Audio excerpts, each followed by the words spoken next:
Hi guys, back again for the third part of my vinyl dip. I'm kind of really enjoying doing this, listening to a lot of things that I haven't heard to for a while, and yeah, discovering some gems and also some things I'm maybe not so keen on, so it's a good education. So I've listened to another 3. I'm going to try and stick to 3. First one I listened to was this album, which came out on XL in 2006 by a group called Various, or sometimes they go by Various Production, which doesn't make searching for their stuff very easy. They're another one of these groups, I think it's a duo, that do very little self-promotion. There's very little information about them, and you know, if you try searching for Various, you get hundreds of results. So it's not the easiest stuff to find, but it's worth it. This is a triple LP. They will have these various pictures and then information. Kind of looks like it's hand drawn on their labelling. These days it'd probably be chucked in with all the dubstep that seems to be flying around. It's definitely got that kind of feel to it. I was listening to this morning actually, and some of it kind of really reminded me of Beth Orton. I don't know if you know Beth Orton, but her album Trailer Park, there was one track especially that instantly sprung to mind. But it's got that kind of Portishead, but a bit harsher, obviously a bit more what they like to call dubstep, but really good beats and things that are on that. So it's been a good album to listen to. Another one that I'd forgotten I even had actually, was this one, by a group called Playgroup. Now this is stop the shine so much here. One of those producer-led albums, which is very good, but it doesn't have that kind of togetherness that an album by a group possibly has.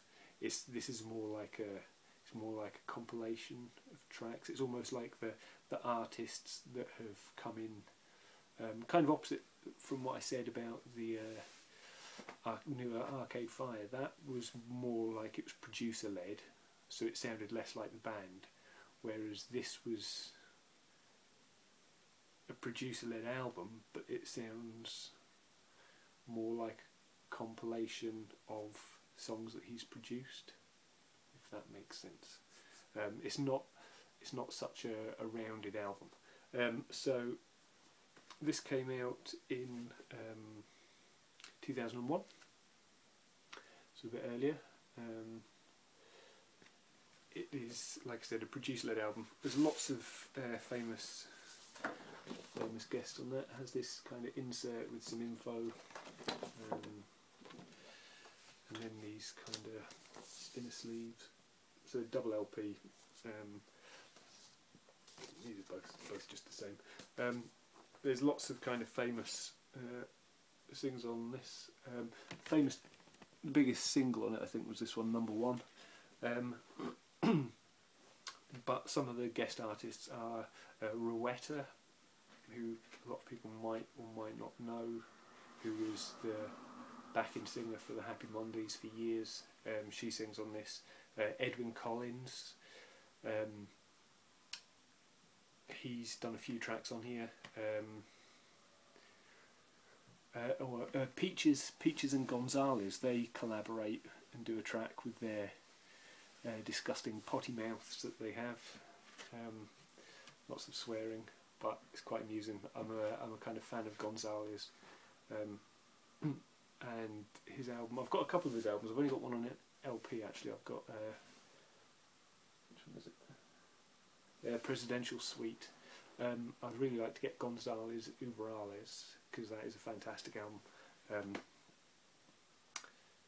But yeah, so I think Roddy Frame as well is on that as well. So yeah, so that's a pretty good album. But like I said, it sounds more like a compilation than it does a standalone album. Now the last one is possibly one of the most important albums, electronic albums anyway, in UK music, which is this classic Coldcut album called What's That Noise? Now, Coldcut were one of the pioneers of kind of electronic dance music in the UK. This came out in late 80s, I think. I think it was. We won't find a date on it now. I'm sure it was. I'm sure it was the late 80s. It might have been. No, it must have been the late 80s. Must have been the late 80s. I think it was either 88 or 89.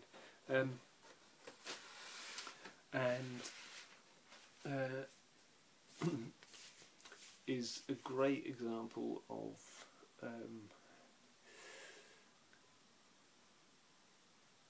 the kind of flourishing cut and paste dance genre. It sounds very much of its time, but there's some great sampling, some great like early scratching, scratch mixing, and it's also important for other reasons. This album basically kick-started the career of a few singers, most notably probably Lisa Stansfield, who was pretty much unknown until this album came out, with the single People Hold On. It also has Marky Smith on it, although obviously the Fall were pretty well known, and Doctor in the House, which features Yaz, who you may remember had a single called The Only Way Is Up, which was a cover of an older song, and the song The Only Way Is Up, it was credited to Yaz and the Plastic Population, but the Plastic Population were really Coldcut, going under another name. So that was them kickstarting their careers. And also I thought there was a track on here that was the first UK recording by Queen Latifah, but on re-listening to this I didn't hear her on it anywhere, and I'm wondering whether she was maybe only released on like a US version, but I'm not sure, but I think it was possibly one of her first recordings as well. So really important album, and also very good, but like I said, it's very much of its time, but it is